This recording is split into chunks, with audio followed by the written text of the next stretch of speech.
भाग्यवान वो है जो भगवान को मानता है, परंतु सौभाग्यशाली वो है जो परमात्मा को जानता है, और परम परम भाग्यशाली पदम भाग्यशाली वो है जिसको परमात्मा जानता है।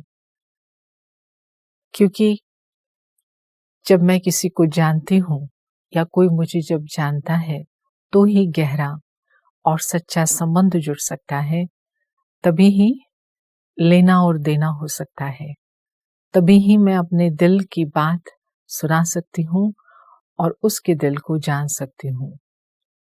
और दिल की बात जानने के बाद ही जो संबंध है वो स्थायी हो सकते हैं।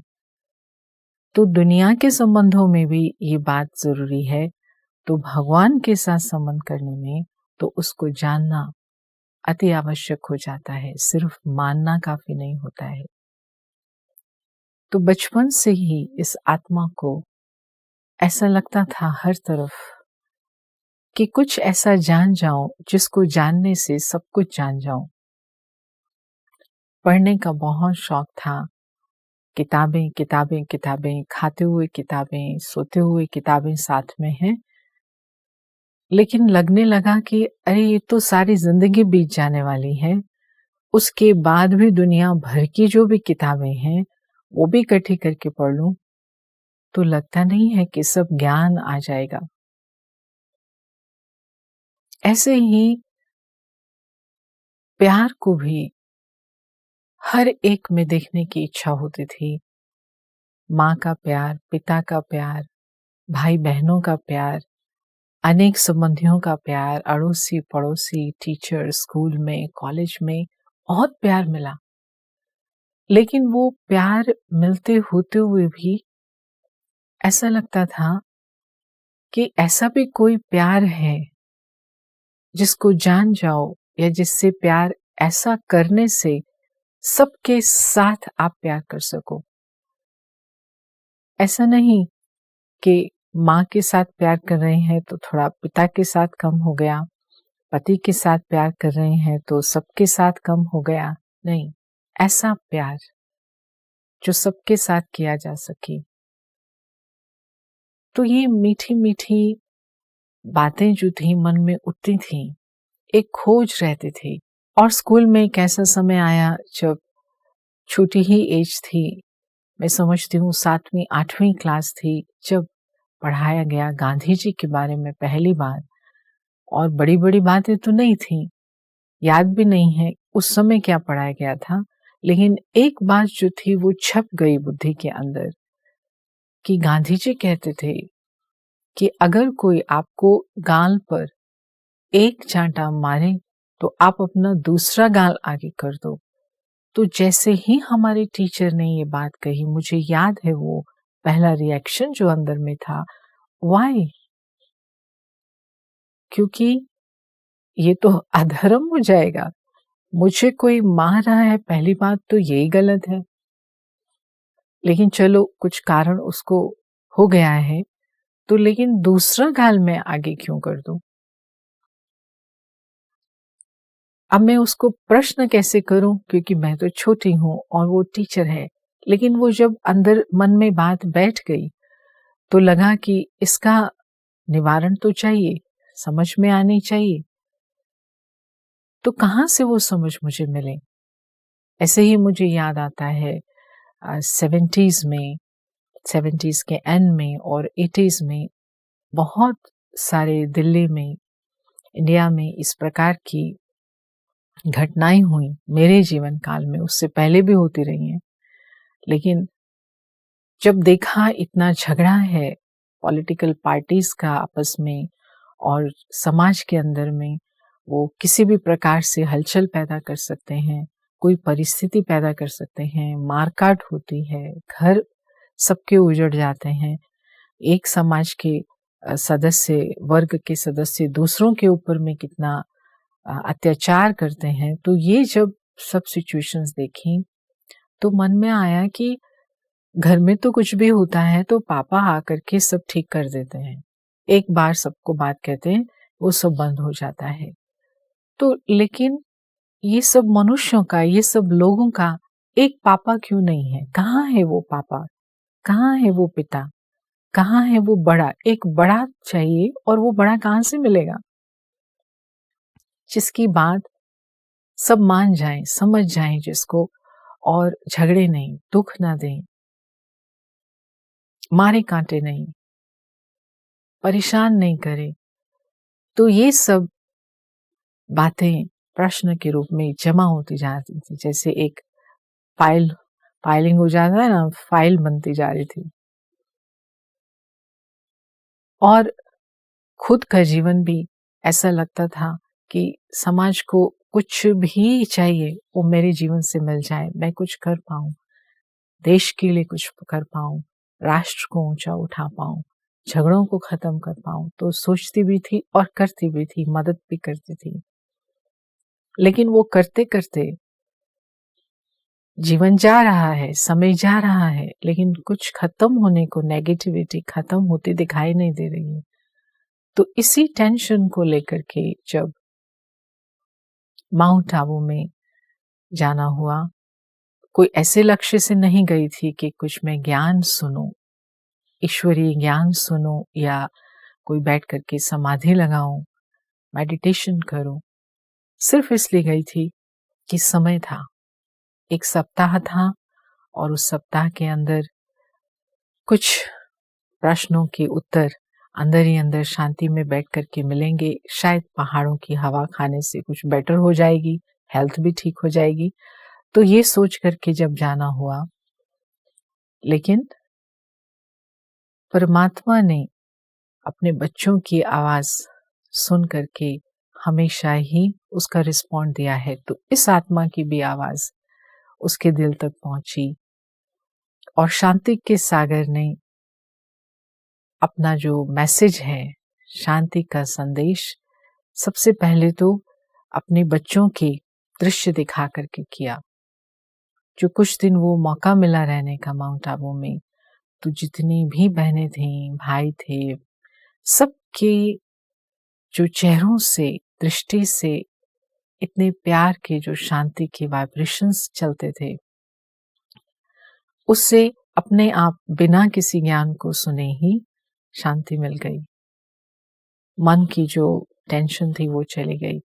तो पहली बार महसूस हुआ कि अरे, शांति भी एक शक्ति है। पहले तो समझते थे कि शांति माना पैसिव होके बैठे रहो, कुछ करना नहीं है। जो मेडिटेशन करते हैं ना, वो दुनिया में कुछ नहीं करते, वो सिर्फ। लेकिन अब मालूम पड़ा कि शांति शक्ति है। तो अब ये शक्ति देने वाला कौन है? इनको ऐसा किसने बनाया? तो फिर ध्यान गया कि वो क्या है, सोर्स क्या है। साथ साथ ये भी मन की इच्छा बहुत थी कि कुछ इस प्रकार का प्रावधान हो, सिस्टम हो, संस्था हो, परिवार हो, जिसके अंदर में बड़े बड़े काम करने की क्षमता भी हो, लेकिन उसमें कोई भी गुरुडम नहीं हो।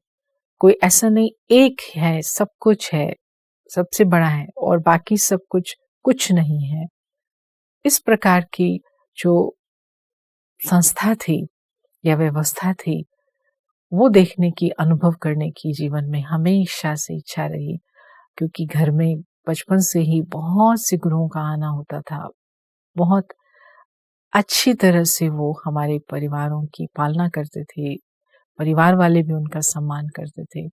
लेकिन धर्म, परमात्मा और गुरु, जब ये तीनों बातें आती थी, तो मन में यही आवाज आती थी कि अगर वो मेरा बाप है, तो मुझे बाप से 1 in 1 संबंध रखने का पूरा अधिकार है। पर्सनल संबंध मेरा अपने पिता से होना चाहिए, क्योंकि तभी मैं कहूंगी ना कि मैं उसकी बच्ची हूं। सारी जिंदगी के लिए आप via brother, via senior brother तो नहीं कांटेक्ट करेंगे ना, वाया मदर तो कांटेक्ट नहीं करेंगे ना। फादर मतलब फादर है। तो ये भी मन की इच्छा जो थी, वो जब माउंट आबू में पहुंची, तो फिर से वो जागृत हुई, और वो दिखाई पड़ा कि हाँ, यहाँ पर एक परिवार मेरे सामने है और इन सब परिवार वालों को सिखाने वाला जो है, समझाने वाला जो है, वो स्रोत है, तो क्या है?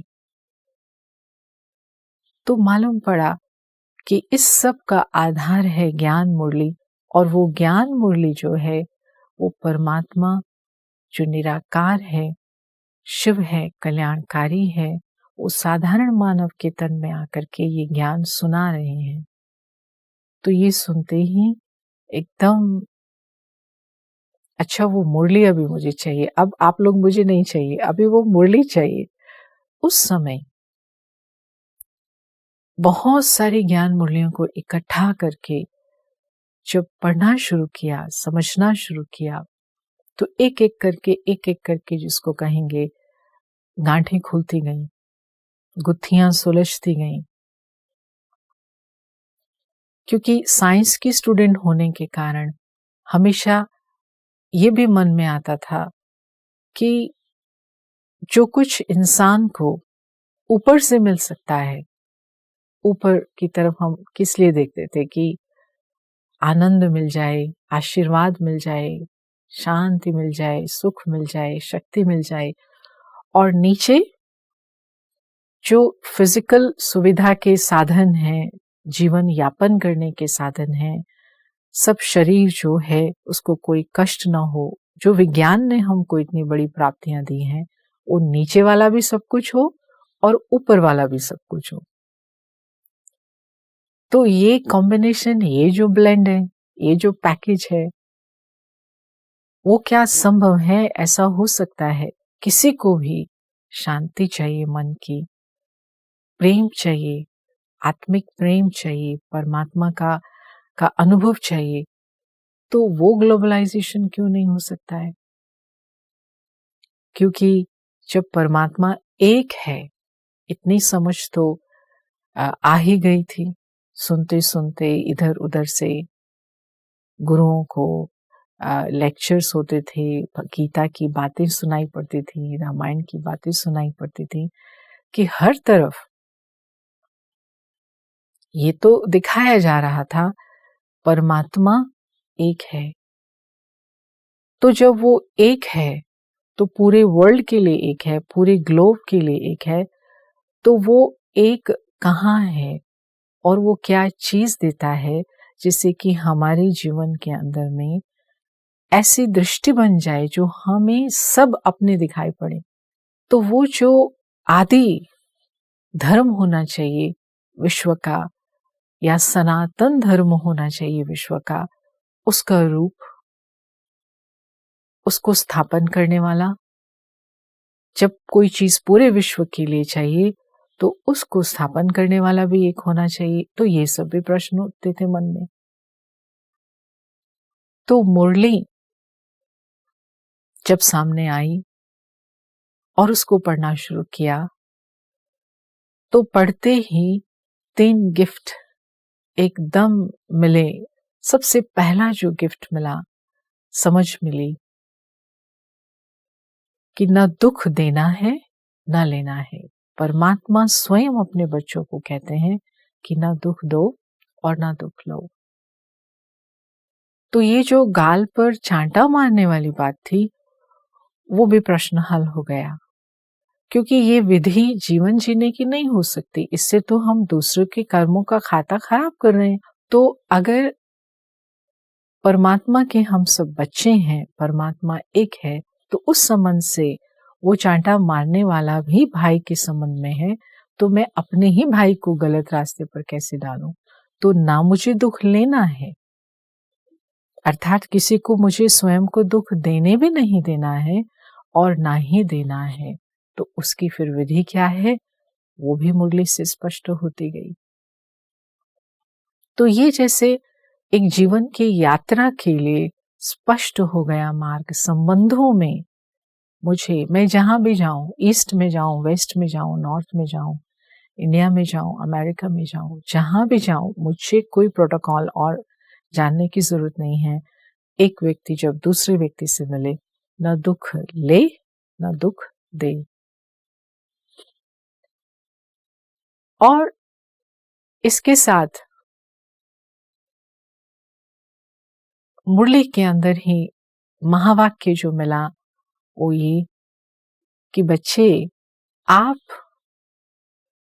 बाप की टोपी को जब सिर पर रखते हो तो सिर दर्द होता है, तो बच्चों को तो अपनी ही टोपी सिर पर रखनी है।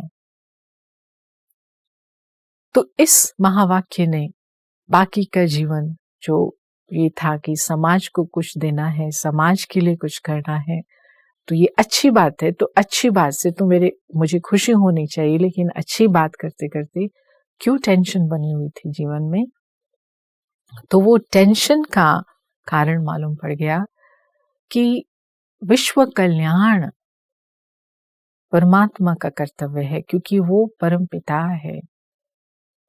तो परम पिता के पास ज्ञान भी है, शक्ति भी है, और वो दिल का प्यार भी है पूरी मानवता से। कोई भी एक ऐसा नहीं जो उसका अपना ना हो, कोई एक ऐसा व्यक्ति नहीं है जो सारी मानवता के लिए इस प्रकार का प्यार संजो के बैठा हो। कहने को कह सकता है, लेकिन वो प्रैक्टिकल में उसके लिए उसके पास वो शक्ति हो, समझ हो कि कैसे मुझे सबके प्रति प्रेम व्यक्त करना है या उनका कल्याण करना है, वो तो सिवाय परमात्मा के नहीं हो सकता। तो ये उसका कार्य है, और वो परमात्मा एक मुझे क्या कहते हैं, मैं तो उनकी संतान हूं, कि आपकी जो टोपी है, अर्थात आपकी जो जिम्मेवारी है, आपकी जो हैट है, वो स्व परिवर्तन है। आप अपने को परिवर्तन करो, और वो क्या परिवर्तन करो, वो भी ज्ञान मुरली ने बहुत अच्छी तरह से स्पष्ट किया कि आपको बाप जैसा बनना है। और बाप कैसा है, वो तो हर एक चीज में सागर है, शांति का सागर है, और मैं वो आनंद का सागर है, शक्ति का सागर है, और मैं तो आज मैं इतनी हूं, फिर मुझे बाप को देखते देखते, परमात्मा को देखते देखते, परमात्मा को याद करते करते, जिसको ही मेडिटेशन कहा जाता है, उसके नजदीक आना है, मानो उसके गुणों के समान बनना है। तो इतनी सब बातें समझने के बाद ऐसे हो गया कि अरे, ये तो मैं भी आत्मा हूं, वो मेरा पिता है, मुझे तो पूरा अधिकार है अपने पिता की हर गुण पर, हर शक्ति पर, और वो मुझे अभी मिल सकती है उसके साथ संबंध जोड़ने से। और उसके साथ संबंध जोड़ने के लिए मुझे कुछ व्रत करने की, मुझे कुछ, हाँ, व्रत अगर हेल्थ के लिए करना है, कम खाना है, एक हफ्ते में एक दिन नहीं खाना है, हर 15 दिन के बाद एक, वो अलग बात है। लेकिन उसके लिए मुझे कि कुछ अपने को सजा देनी पड़े, सिर नीचे पैर ऊपर करना पड़े, वो करने की जरूरत, वो मेरे से वो नहीं चाहता है। वो सिर्फ इतना चाहता है कि मैं पिता की तरह ही संपूर्ण पवित्र बन जाऊं। तो ये तीसरी बात जो है वो ज्ञान मुरली से मिली कि पवित्रता बच्चे सुख और शांति की जननी है। और सुख में तन का भी सुख, मन का भी सुख, समृद्धि भी, और संपन्नता भी, मानसिक संपन्नता भी, स्पिरिचुअल एम्पावरमेंट भी। तो ये इसने तो सारी बुद्धि को प्रकाशमय कर दिया कि बस अब मेरा तो एक ही काम रह गया ना, कि मुझे अपने को बिल्कुल स्वच्छ रखना है। बाकी सब चीजें फॉलो करेंगी, मुझे शांति भी आएगी, सुख भी आएगा, सिर्फ मुझे अपने मन को, वचन को, तन को, संबंधों को बिल्कुल विकारों से मुक्त रखना है। बस यही आध्यात्मिकता है, यही परमात्मा के साथ सच्चा प्रेम है। मुझे किसी, चाहे मेरे पास धन नहीं, दान नहीं कर सकते, पुण्य नहीं कर सकते, भाषाएं नहीं जानते, कहीं लेक्चर्स नहीं कर सकते, कुछ पढ़ नहीं सकते, पढ़ना नहीं आता, सब बातों से इंडिपेंडेंट ये प्यार है। और वो कैसे जुटना है, मुरली ने स्पष्ट किया कि सचमुच सत्य एक है, परमात्मा एक है, वही कल्याणकारी है और वो सुंदर है। और वो इतना सुंदर है कि वो जब मेरे जीवन में आया तो उसने मुझे भी सुंदर बना दिया, अर्थात पवित्र बना दिया, क्योंकि बिना पवित्रता के शारीरिक सुंदरता किस काम की।